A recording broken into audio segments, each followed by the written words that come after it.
People always say you'll remember the moment you're proposed to, where you were. What they said, what song was playing, they were right.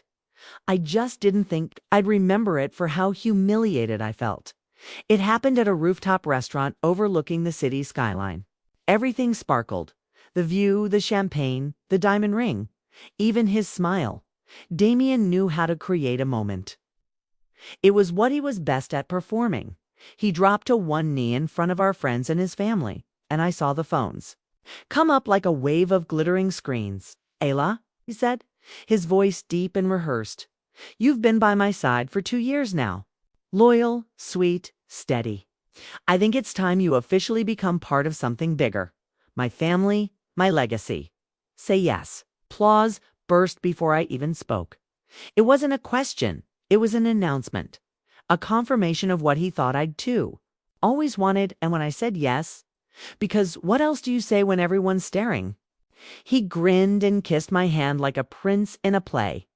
Then, as he stood and wrapped his arm around me, I heard him murmur into my ear. Just loud enough. "You're lucky, you know. Most girls would kill to marry a Lamont." I blinked. The applause didn't stop. The camera flashes didn't pause. But inside me, something did, something cracked. He called it luck. Like I'd won the lottery. Like he was the prize. Back at his condo that night, I sat on the velvet couch while he poured scotch and called his father. I didn't speak. I just watched him pace, proudly describing how flawless the whole scene was. He ended the call with, "She was glowing." Definitely the right choice. The right choice. I wasn't sure if he was talking about me or the photographer he hired to capture his proposal. He turned to me and said, "You good, babe? Hope I didn't surprise you too hard." I forced a smile. It was perfect. He nodded, satisfied, sipping his drink. "You've come a long way." "I mean, considering where you started." I tilted my head. "What does that mean?" He chuckled. "I mean, you didn't come from much, right? You said your family was lower middle class. Your dad worked at a grocery store or something." Stared at him. "He was a logistics supervisor." "Same thing," he shrugged. "But now you're marrying into something bigger. People will take you more seriously. Don't worry. I'll make sure they respect you." He'll make sure, as if respect was something he owned and could hand out, as if I hadn't earned it. Already, he had no idea who I really was, and I'd let him believe it. To him, I was a la soft-spoken web designer, self-employed, doing all right for herself. I never talked about my company. I never wore labels. I didn't show off. I didn't need to, but maybe that was my mistake. I stayed the night. Barely slept. By morning, he was gone to a meeting, and I was left with the engagement ring sparkling on the nightstand like a trap dot. I picked it up. It was beautiful. Custom cut. Probably expensive. But all I could think was, this isn't love. This is ownership dressed in diamonds. Later that day, I walked into my own office. The glass door had my name etched on it. Alice Stone, founder and CEO, Skyfall Creative Technology had 50 employees across 3 countries. We just signed a deal with a Fortune 500 firm. Our valuation, just shy of $21 million. I walked past my team, past my assistant, past the corner glass-walled boardroom where a VC pitch was in progress. They greeted me with respect. Genuine respect. The kind Damien gave me in public, but erased in private.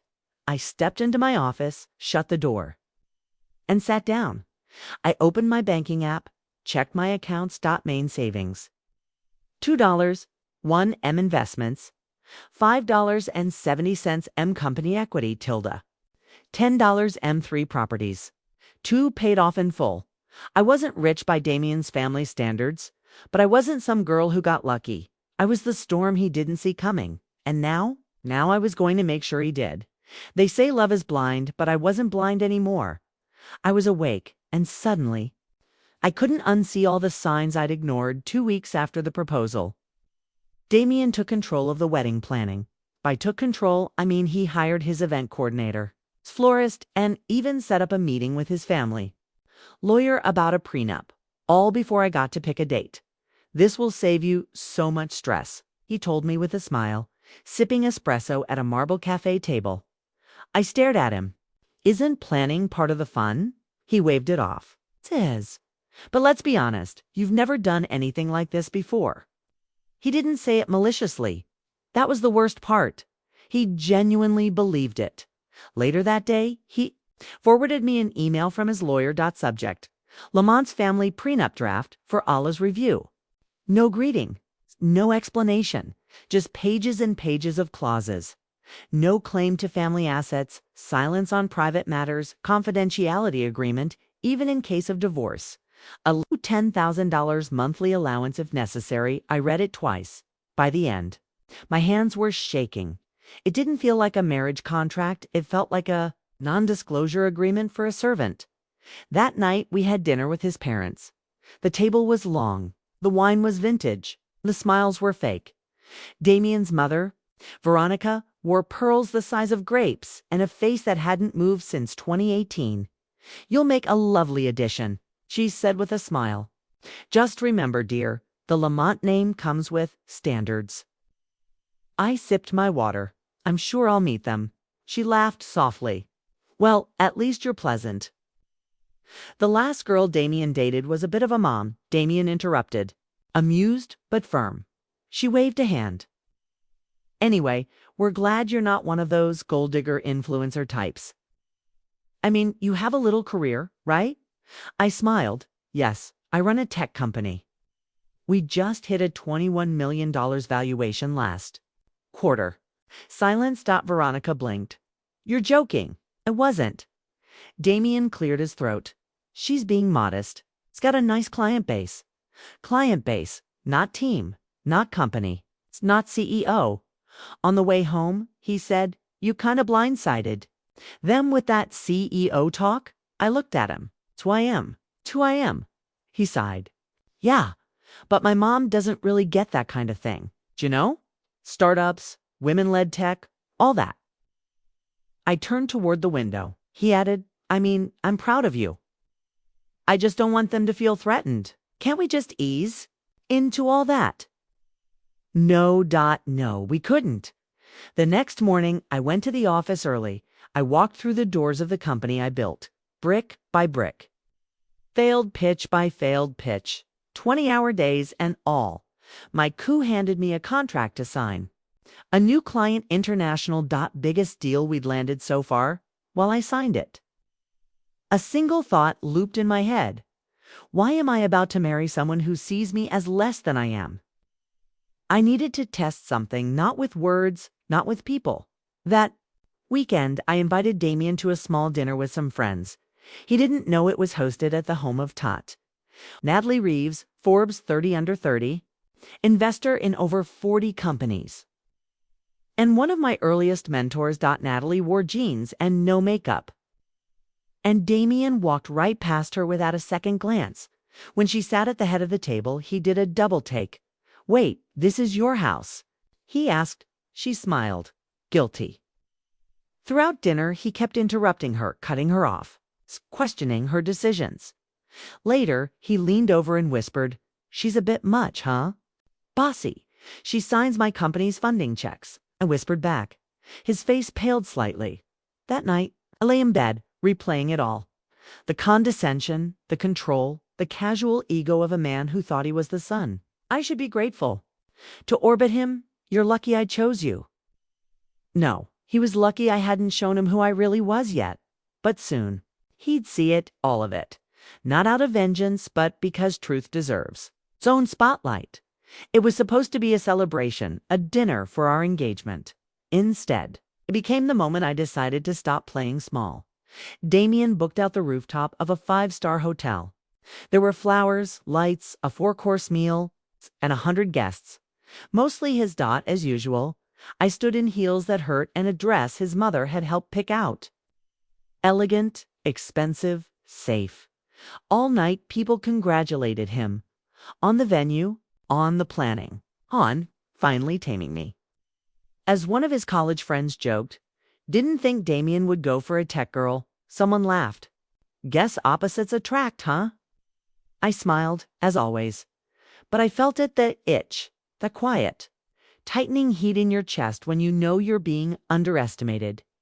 When dinner was served, Damien stood to make a speech. He tapped his glass and smiled wide, playing the charming prince everyone adored. "Thank you all for being here," he began. "It means the world to us. Tonight, I want to say a few words about the woman I'm marrying." He turned to me, and I knew what was coming. I met Ala at a business seminar, and honestly, I thought she was someone's assistant at first. Laughter, even from me, thin tight. But then I talked to her, and man, she was smart, passionate, a little stubborn too. More chuckles. I knew she was different. She wasn't like the socialites I dated before. She was real. Felt my smile freeze. Down to earth, modest. Didn't care about money or status. He paused, dramatically. She reminded me that sometimes the best women aren't the ones on magazine covers. They're the ones quietly doing their best. Quietly doing their best. The crowd applauded. He kissed my cheek. I kept smiling, but inside, I was on fire. After dinner, I excused myself and went to the balcony. The city stretched out. Below, glittering and loud, and I stood there, silent. Not sad, just done being sweet. Done being the girl behind the man. Done being Damien's project instead of his partner. I pulled out my phone and opened my banking app. The numbers glowed back at me, bold and undeniable. He rolled his eyes. "So now I don't respect you." "You respect the idea of me," I said, "not the reality." He stepped forward, frustrated. "You know what? I've been trying to include you in my world. Maybe you should try appreciating it." I smiled, cold and clean. "Oh, I do appreciate it." I stepped closer so he could see the truth in my eyes. "But I think it's time you see mine." After the dinner, I didn't fight, I didn't argue, I didn't post a dramatic breakup on social media or confront Damien in front of his friends. No. I smiled, and I started planning.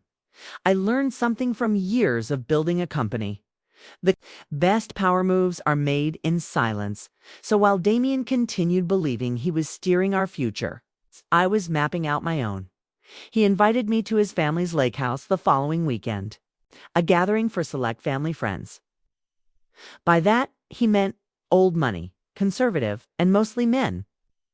I wore a navy blazer and loafers, safe, clean, forgettable, the kind of outfit that wouldn't threaten anyone's fragile sense of hierarchy.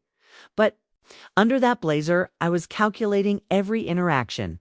At dinner, a balding man with a Rolex asked me what I did. I answered plainly, "I run a tech firm." Damien cut in before the man could ask more. "Allah's being modest. She's a coder." "A coder." I smiled and nodded. Let him finish his wine. After dessert. I stepped outside and called my assistant. "Book the ballroom at the Halden Hotel." I said 2 weeks from now. Private event. No media. "Purpose?" she asked. I paused. It's time they all saw who they're really marrying. In the days that followed, I kept my face soft and my tone sweet. I agreed to cake tastings. I let his mother critique my dress choices. I even laughed when Damien called me his steady little anchor. He didn't know I was building a stage not to perform on, but to reveal truth. I began curating the guest list for my launch party, but this wasn't a product launch. This was a reputation reset. I invited VCs who backed my company, founders of firms I invested in, women CEOs I mentored, journalists who'd asked for interviews I'd previously declined not. INFLUENCERS. Not fashion bloggers. Power, brains, changemakers. I even invited Damien's parents. They assumed it was a cute little company get-together. I didn't correct them. Day before the event, Damien came home early. I was reviewing branding slides in the living room. He frowned. "Still on that startup stuff?" I looked up, always. He dropped onto the couch. "You work too hard. Once we're married, I really think you should scale back. Relax more." "Why? You've proven your point." I tilted my head. "What point is that?" He smiled like he was comforting a child. "That you're more than just a pretty face. I closed my laptop and stood. And what if I'm just getting started? He laughed, not unkindly. Allah, be real. You've done great for yourself. But scaling back is normal after marriage. My mom left her business. My aunt too. Then maybe I'm not normal. He looked at me for a long time. You're not like other women. And he meant it as a compliment. But all I heard was, you're a deviation, not a standard. That night, I stood by the window and watched the city pulse below.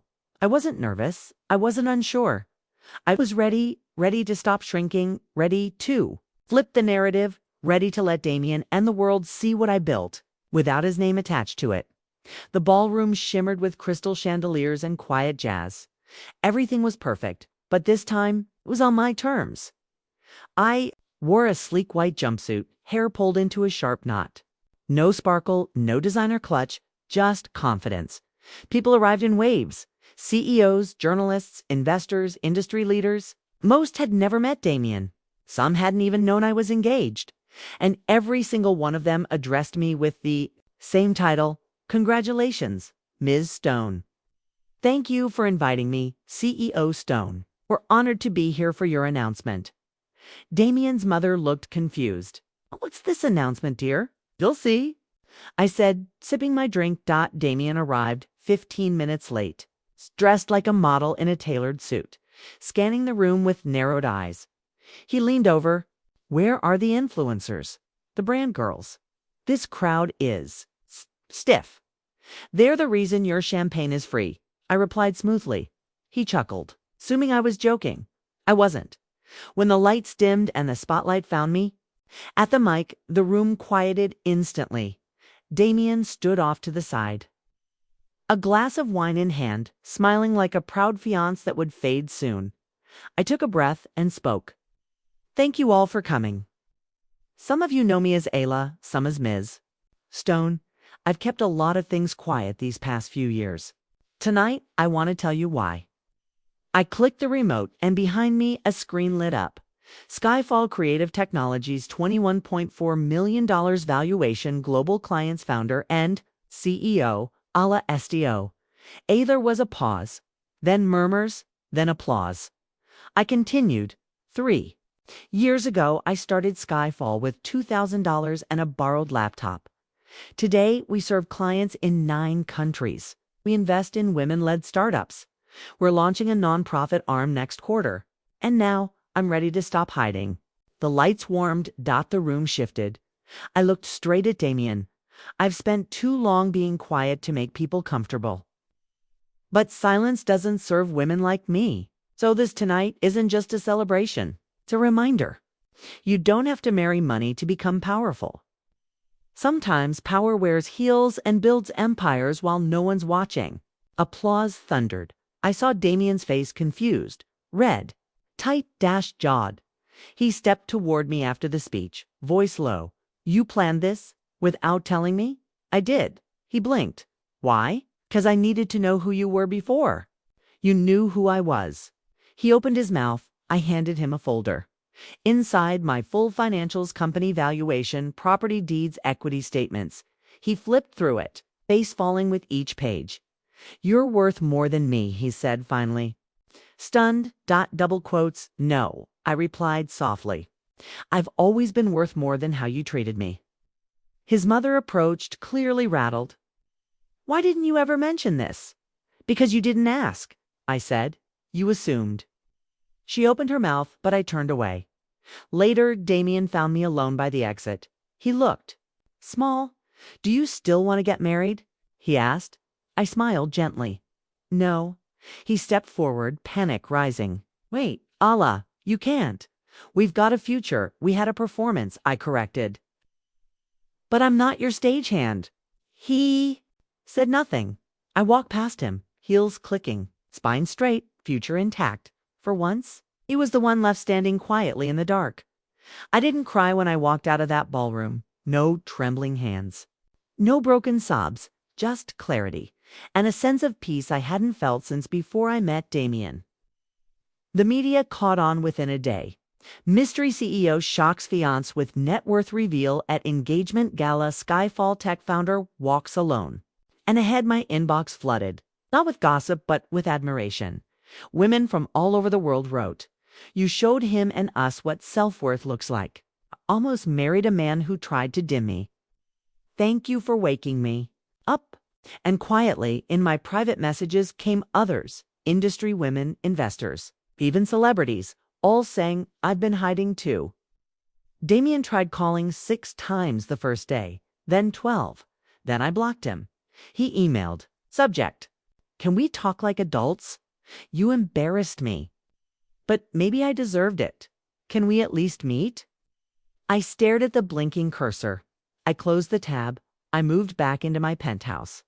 Not the one Damien helped decorate, my own, where the furniture reflected my taste, where every pillow, book, and coffee mug told a story I wrote. The view from the top floor wasn't just breathtaking, it was earned. Every inch, every light. In that skyline, I'd worked for it. A week later, my assistant brought in a thick envelope. I raised a brow. "It's from Damien's family lawyer." She said inside was a revised pre-NUP new terms.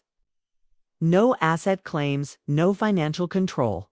A tone that practically begged scrawled on the last page in pen. "Let's rebuild. On your terms." I laughed, then fed it through the shredder. One morning, over black coffee and silence, I opened my journal and wrote 5 words. "I choose me, finally, fully." It didn't mean I'd never love again, but the next man. He wouldn't just admire my fire, he'd respect it. He'd deserve to stand beside it. Weeks passed, then months. Skyfall expanded into 3 new countries. We crossed $30 million in valuation, and I started something new, a women's fund, for builders, for believers. For women tired of asking for seats and ready to build their own tables. At our first fund event, I walked on stage, cameras flashed, but this time, the light didn't blind me. It reflected me whole, bold, unapologetic. My story wasn't about revenge, I told the crowd. It was about remembering who I was before I let someone else narrate me. Applause thundered. But this time, I didn't need it. I clapped for myself. Damien. He moved on, quietly. Married another girl within a year, a model by the looks of it. Good for him. I hoped he learned something. But as for me, I didn't just walk away wealthy. I walked away free, and that was priceless.